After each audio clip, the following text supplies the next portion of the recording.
boys. We got a week 4 recap, new episode of the pod, coming to you with a new setup, new intro. Clayton's in a new spot.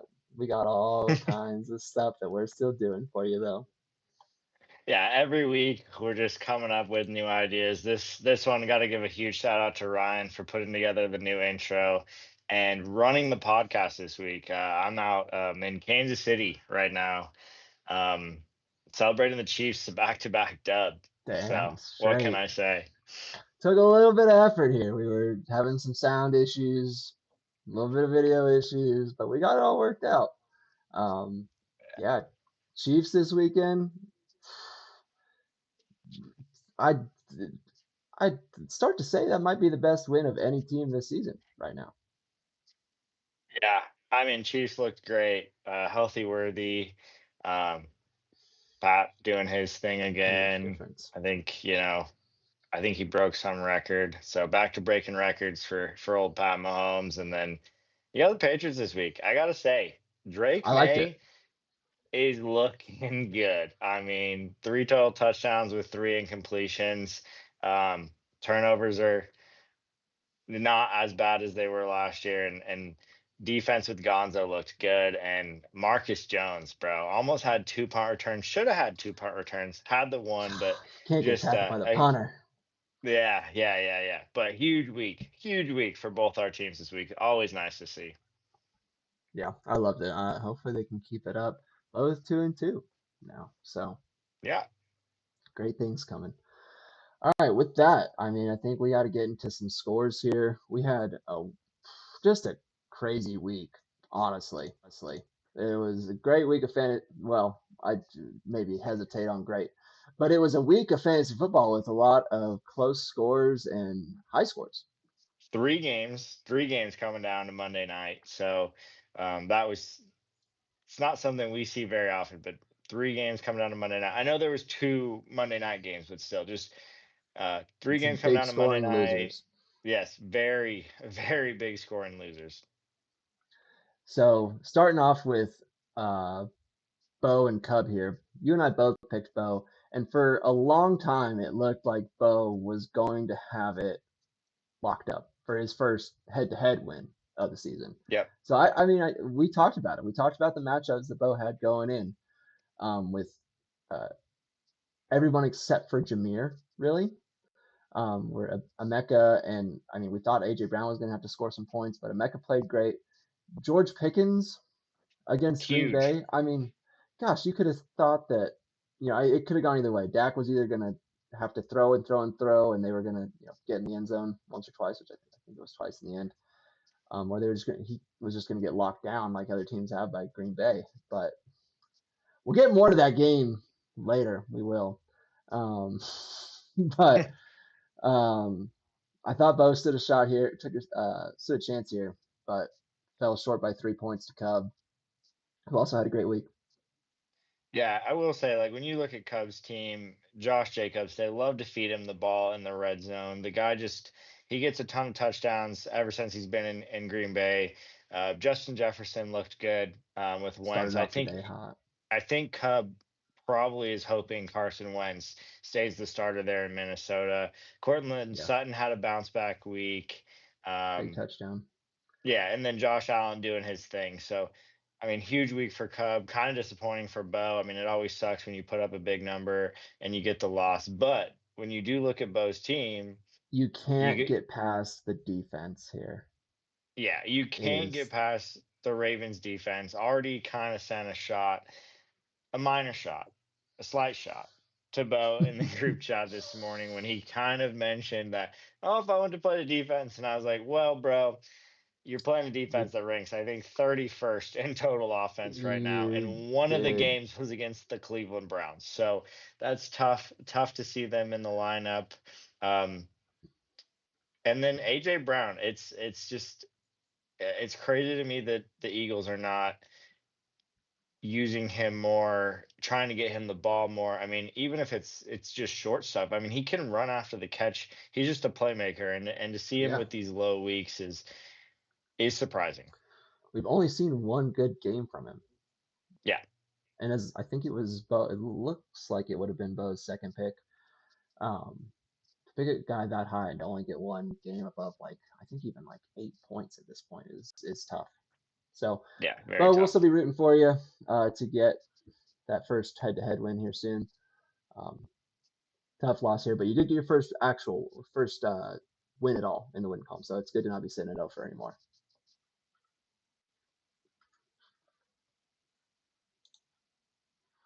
All right, moving on. We've got Scott and Casey. I got this one right. I kept my belief in my boy Casey. Came through for me, so I'll talk a little bit about his team. Baker and Bucky really did it. The I think it was like 70-yard passing touchdown that Baker threw to Bucky. Gosh, what is that? Probably 20-ish, somewhere in there, 25-point play or so, with all the bonuses and touchdowns there. Really kind of sealed the deal. I mean, you see Casey won by 20 points, so that really was the difference maker there. And then Quentin Johnson with another huge game. He looks like he is the number one option in LA, which I don't think anybody would have seen coming into the season. Obviously, he was on waivers to start with, and just has really kept that up all year. So good week from Casey here. Disappointing again from Derrick Henry. I mentioned that I will say last week in our preview, the Chiefs' run defense was nothing to mess with. So um, I think that's now getting Derrick Henry to really only one really good game so far this season. Yep. Yep, just week one for Derrick Henry there. I will say, I mean, Jamar Chase and that whole Bengals offense still a concern, but I will They highlight have to trade for Jameis. They have to. they have to do something. I mean, that or you're wasting this year, a year that you brought Trey Hendrickson back on a 1 year deal, and you just signed both your wide receivers to huge contracts. So they have to do something. I think the AFC, the wild card position, I will say I think they're fighting for the wild card. I don't think they beat the Ravens. So the wild card position I think is going to be fairly open and competitive. So I think if they can trade for a quarterback now, they give themselves a chance. But if they don't, that team is going to lose every game until Burrow comes back. And then at that point, do you even play Burrow? No, So not no. If they don't have a chance at the playoffs, you cannot play. It'd be uh, criminal for your organization to play Burrow if yeah. they're like 6-10 or something. Exactly. So, and then the other player I'll highlight is Devonte Adams. I think I saw some stat that he's like getting looked at the most in the red zone out of all wide receivers, or some crazy. He has some crazy target share percentage red zone number. He continues to score for the Rams after a slow. I think it was a slow week one, but um, ever since then he's been balling. When you look at Scott's team, I will highlight the positive, the big positive. Ashton Genty was back standing straight up in the backfield, and he was back scoring lots of touchdowns and running for lots of yards, just like he was in college. So huge plus there for Scott. Uh, Collins is kind of disappointing. Keenan Allen had his first bad game of the season. Detroit, huge game with defense. They got to play the Cleveland Browns, and Caleb Williams, after looking spectacular against Dallas last week, came back down to earth against Vegas, and they probably should have lost that game, honestly. But still got the Block kick dub. at the end. Yeah. So when you look at Scott's team, just one bright spot and a lot of question marks. I'll even throw Kyron Williams in there, and with Blake Corum getting more looks in that backfield, as a Williams owner, you got to be slightly nervous. Yeah, and I think Scott will not be offering Genty to everybody this week like he was last week. So window might I have was closed close. on window might have closed on Genty there. I think I But was yeah, close, but good on him for holding out one more week and gets rewarded for it. definitely. Yeah, the receivers will be interesting for Scott there. I see some having in such an old wide receiver too can be a little bit troubling. All right, moving on to Joey and Lucas. Nail biter. One of the games of the week here. 106 to 105 on a last second Garrett Wilson touchdown. Hurts. Yep. And Joey Yeah. lost like this last week. Yeah. I Joey think it was two continues to have points. bad No, it was luck. 1 point. It was 1 point last week. So Joey with back to back 1 point losses. Yeah. Joey continues to have bad luck. Not a terrible week for him. I mean, 105. I think in this league, when you have when you're under 110 and above, let's say, I mean, when you break 100 but you're under 110, you're kind of on the bubble for what I think is a Yep. head-to-head win. I think when you get above 110, even though this week that didn't necessarily guarantee wins, it usually does. But the 105, that's kind of right on the bubble, and that's what it was. It came down to Monday night. He's on the bubble, and he just didn't get it. Yeah.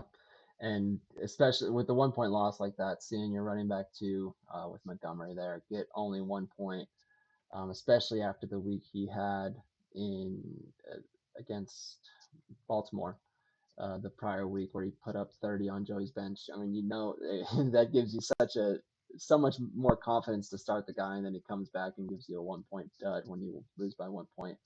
That has to hurt. Daniel Jones had an 80-yard touchdown that wasn't real after Adonai Mitchell fumbled it. More to come on him later. And yeah, so just some terrible luck there. And then for Lucas, McCaffrey has just been a workhorse. And I've been surprised by it, to be honest. I cannot believe how many touches they're giving him. And I'm so happy that he's staying healthy because Christian McCaffrey is just a guy that is fun to watch in the league, and you love to see him play good. But at 30 years old, I've been just shocked at the way they're using him. Yeah, I think right now, if you take away all of McCaffrey's rushing stats and you make him a wide receiver, I think he comes in about wide receiver 8, depending on how you score your league.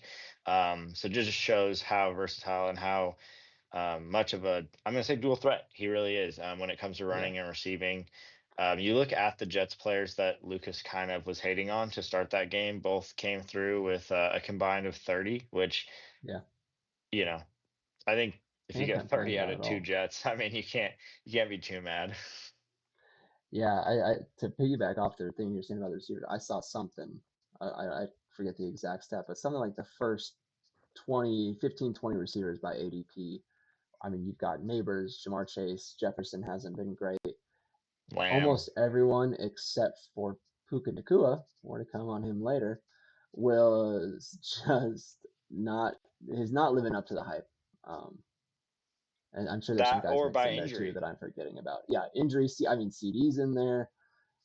Marvin Harrison was probably on the edge of the topish 20ish. Tyreek was in there.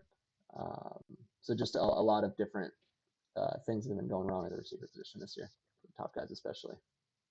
Yeah, and I will say the one good thing about Lucas's team, I know he is dealing with the neighbor's injury, but he does have reinforcements coming in Rasheed Rice, and he has Drake London on his bench. So Yeah, um, there's still hope for Lucas's team. This does not tank his team by any means. definitely. Yeah, still has a ton of talent. All right, the one that I didn't want to talk about, but here we go. Um, Clayton start. I have to go second. Okay, so I'll highlight these were the two highest scores this week. Um, I will say most weeks when you break 130, you're expected a W. Um, Sam did make a trade early in the week to get Tony Pollard to shore up his running back 2 spot, and he got Ricky Pearsall. Pearsall gets banged up a little bit, but he did trade Tyreek Hill in that trade, who is now looking like he's out for this year. He could potentially be out for part of next year. Horrible injury for Tyreek this week, so sucks for him. But the Tony Pollard trade did pay out for Sam. I think he had Dylan Sampson in the starting lineup before that, and I don't think Dylan Sampson did anything on Sunday. When you look at Sam's team, you got Dak Prescott with 34, and Puka Nakua continues to be. Um, I'm speechless. I mean, he is him right now. I mean, 29 points this week, gets in the end zone finally, getting like 12 catches a game or something like that. I mean, it's He had it's crazy 13. to see what he's able to do. Yeah, exactly. But and then Achan continues to do his thing, looking like a great pick there in the second round for Sam. But you know what? I'll highlight Ryan's team too. I know Ryan's going to vent, but Ryan's team too. I mean, 132. What can you do? Patrick Mahomes looks great again. Xavier Worthy was back healthy, and that offense looks a lot better with him in it. And I think it will only continue to look better when they get Rashee Rice back and up to full speed. So I think Pat, this could be, more of the what we're used to seeing with Pat, where his statistical numbers are a lot higher compared to like what they were last year. His running backs still getting it done. JT 13, not a bad week, but not a great week. James Cook continues to look like probably the running back one of the year. Marvin Harrison gets a touchdown and kind of a bounce back. Debo looks like one of the better picks of the draft. Cam Scatterby looks like one of the better picks of the draft. So absolutely crushing it, but getting the loss, which is tough. It sucks when everything comes together. You put up 132, and going into the Sunday night game, you're projected to win by 25 points because Dak's projected 15, and he scores double that because that game would never end. I hate the Packers, I hate the Cowboys, and I hate Puka Nacua. Sam Matthew Stafford, whoever he is that's playing quarterback for him, is just a Puka Nacua fanboy at this point. That's all it is. Throw it to somebody else. And Adonai Mitchell throws the ball out of the back of the end zone on what would have been a difference touchdown in that game. And then what does he do when Jonathan Taylor breaks a 50-yard run? Holds! He That's tough. holds. That's a lot of points. 50-yard touchdown that would have put me at 140-something points. And I'm still in first place, alone. Now I'm first in points. Yeah, we're switching it up. We're positive now. First place, lonely at the top. People thought, never trust a robot, never trust a computer. I've been saying it for years. What are all these algorithms that put me at 10th place when I have the best running backs in the league, the best quarterback? Um, I can't believe anybody even put that on, was willing to put that out on an official website. ESPN should be ashamed of themselves. Fantasy pros, my ass. They should lose that name, change to fantasy amateurs. I'll be the champ this year. Sam, got lucky, caught a good week, and screw the Packers. I'm done. Let's talk about you. Great week for my team. Huge win over Larson. Did not get the 2-0, which I was really hoping for. If I would have started Drake May, it would have been closer. The Packers D really let me down. I don't know how you let a team without their number one wide receiver option score 40. Especially when the Packers were looking so good, but That's a it's okay. defense that got money put on them. Yeah, made it easy for me to drop him this week. Chase Brown had 70 total yards, which is kind of nice, I guess. I don't know. I mean, Best looking for game yet this anything. year, probably. Yeah, looking for anything out of him. But I will highlight my running backs. Hampton and Judkins are here. I have a lot of faith in both of them right now, and that's kind of what I was worried about after the first couple weeks of my team. Amon Ross still doing his thing. When CD Lamb comes back, I think between the running backs and the wide receivers, I'm going to be set.